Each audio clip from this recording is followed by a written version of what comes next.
So we're now at the DRDO pavilion at DefExpo, where I wanted to quickly walk around with you to show you the AMCA models that are on display this year by the DRDO. The AMCA is, of course, India's fifth generation fighter concept that's currently under project definition, under design, and basically under the conceptual phase.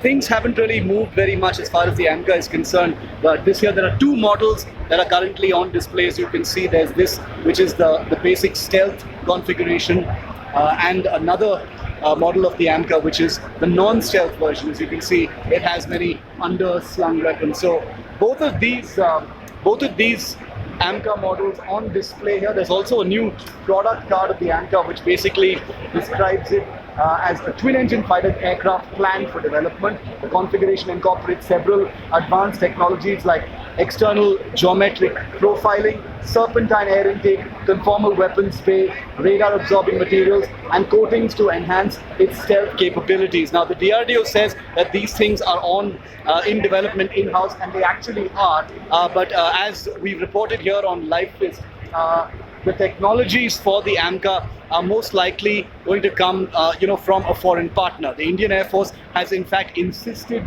that its quest for new fighter aircraft be directly linked to progress and development of the AMCA, especially critical technologies, which may not come if they are initiated in-house and designed in-house ab initio.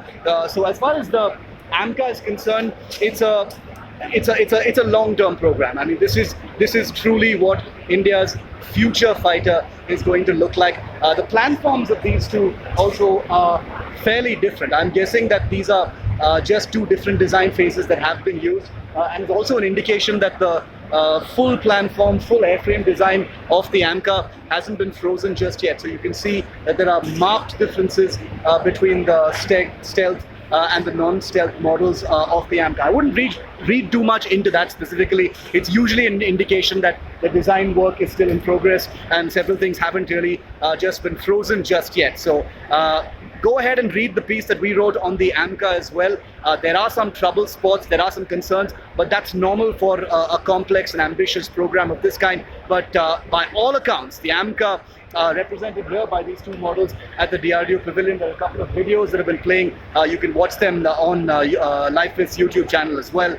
Indicate that this is a priority project. The government will hopefully be looking at it very, very closely. As far as fifth generation fighters is concerned, India doesn't have very many options. We've been in talks with Russia as far as the FGFA is concerned. There are some troubles that are being ironed out on that front.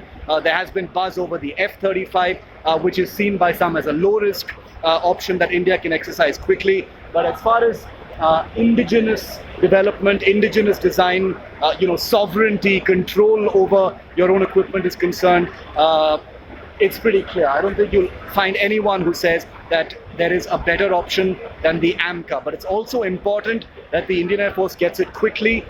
China has pushed forward its own fifth generation fighter program, and therefore for the AMCA to progress and evolve beyond just being a model at a defense exhibition into a viable product that demonstrates many of the advanced capabilities that frequently populate brochures and posters is something that's extremely important, not just for the Indian Air Force, not just for security, but for research and design and India's own perceived aerospace prowess.